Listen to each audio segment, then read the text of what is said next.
नमस्कार. श्री स्वामी समर्थ. जय जय स्वामी समर्थ. स्वामी समर्थ प्रकट दिन विशेष 11 दिवसांची दत्त सेवा. नमस्कार.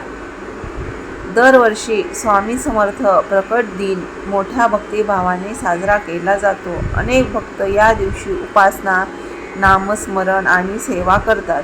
पण अनेकांना प्रश्न पडतो, ही 11 दिवसाची दत्त सेवा का करावी आणि ही सेवा या दिवसात का करतात? यामागे एक अत्यंत सुंदर कथा आणि आध्यात्मिक कारण आहे. आज आपण ही कथा, एक खरा भक्ताचा अनुभव आणि सेवा करण्याची योग्य पद्धत जाणून घेणार आहोत. व्हिडिओ शेवटपर्यंत नक्की पहा. दत्त भक्त नित्य सेवा का करतात?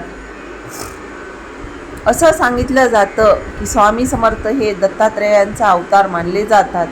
दत्तात्रेय जेव्हा पृथ्वीवर धर्म कमी होतो, लोकांच्या आयुष्यात दुःख आणि अडचणी वाढतात,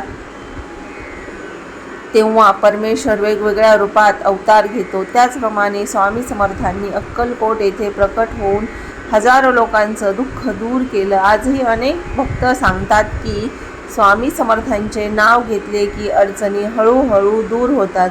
या दिवसातच सेवा का करतात? प्रकट दिनाच्या आधी आणि नंतरचे दिवस भक्ती आणि साधनेसाठी अत्यंत शुभ मानले जातात. कारण या काळात भक्तांचे मन स्वामींच्या स्मरणात अधिक एकाग्र होते. जेव्हा मन श्रद्धेने आणि विश्वासाने भरलेले असते, तेव्हा केलेली प्रार्थना आणि सेवा अधिक फलदायी ठरते. म्हणूनच अनेक भक्त प्रकट दिनाच्या निमित्ताने 11 दिवसांची दत्त सेवा करतात. हे 11 दिवस म्हणजे स्वामींच्या स्मरणात राहून मन, वाणी आणि कर्म शुद्ध करण्याचा काळ असतो. यामागे एक कथा आहे आणि ती एका भक्ताने अनुभवलेली आहे.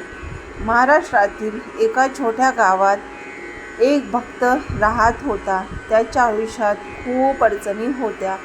घरात आर्थिक समस्या होत्या, कामात अपयश होतं आणि मनात सतत चिंता होती.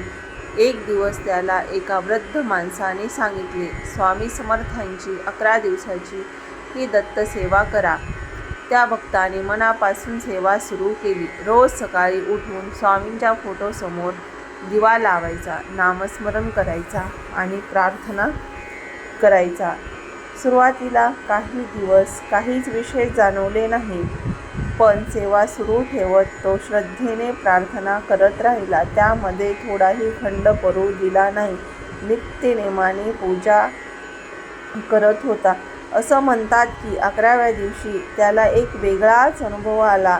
1 दिवस, 2 दिवस, 3 दिवस काहीच अनुभव आला नाही. मात्र 11व्या दिवशी त्याला एक अनुभव आला. त्या दिवशी प्रार्थना करताना त्याच्या मनात अचानक शांतता निर्माण झाली. काही दिवसात त्याचे अडलेले काम पूर्ण झाले.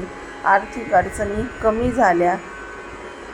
तो भक्त आजही आपल्याला सांगतो, मी चमत्कार पाहिला नाही, मी अंधश्रद्धा बाळगली नाही, पण स्वामींनी माझ्या आयुष्यातील बदल घडवला. स्वामींनी मला विचार करण्याची ताकद दिली आणि स्वामींनी जीवन कसं जगायचं हे शिकवलं. आणि म्हणून तो रोज म्हणतो, भिवू नकोस, मी तुझ्या पाठीशी आहे. स्वामी समर्थ नेहमी म्हणतात, भिवू नकोस, मी तुझ्या पाठीशी आहे. 11 दिवसांची दत्त सेवा कशी करायची आणि का करायची? 1. सकाळी लवकर उठून आंघोळ करावी. 2. स्वामी समर्थांच्या फोटोसमोर दिवा लावावा आणि प्रार्थना करावी. स्वामी, माझ्या आयुष्यात शांती येऊ दे, माझा दिवस चांगला जाऊ दे. 3. अगरबत्ती किंवा धूप लावावा.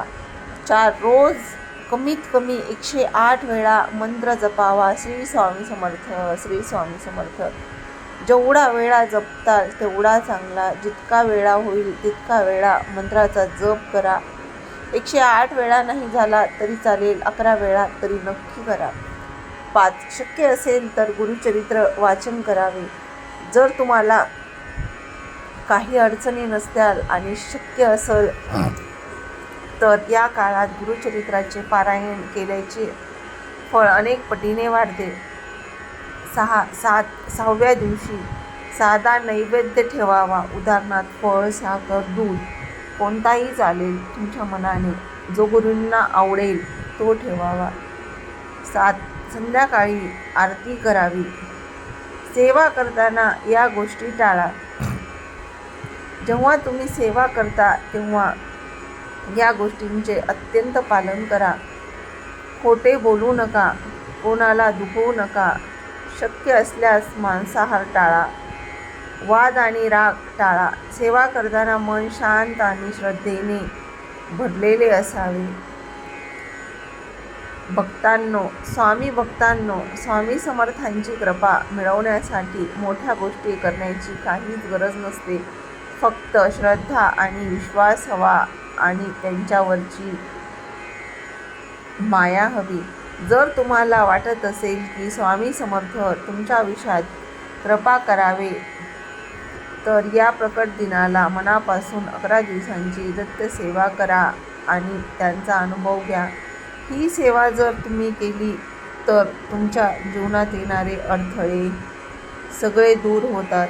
तुमच्या मनाला एक नवीन ऊर्जा मिळते. ती ऊर्जा म्हणजे तुमच्या मनात एवढा विचारांचा अफाट गोंधळ चालू असतो, तो विचार पूर्णपणे बंद होतो. स्वामी समर्थ तुम्हाला विचार करण्याची ताकद देतात, योग्य निर्णय घेण्याची ताकद देतात. जर तुम्ही ही सेवा विश्वासाने केली, श्रद्धेने केली आणि मनातून केली, तर स्वामी समर्थ तुम्ही मागायच्या आधी तुमच्यासाठी जे योग्य आहे ते तुम्हाला देतात. जेव्हा ही सेवा चालू असते ना, तेव्हा तुमच्यात वेगळाच काहीतरी बदल होतो. मन एकदम प्रसन्न वाटते. तुमच्यात एक नवाच आत्मविश्वास जागा होतो. जसे की आता इथून पुढे आपण सगळे काही एकटेच करणार आहोत. आपल्याला कोणाच्या आधाराची गरज नाही. जेव्हा स्वामी समर्थ आपल्यासोबत असतात तेव्हा आपण निर्धारपणे जगू शकतो, माणसांना तोंड देऊ शकतो. म्हणूनच स्वामी समर्थ आपल्यासोबत नेहमी असावेत, ही मी स्वामी समर्थांच्या चरणी प्रार्थना करते. ही 11 दिवसांची दत्त सेवा तुम्ही नक्की करा. 11 ते 20 मार्च या दिवसात तुम्ही गुरुचरित्राचे पारायण पण करू शकतात.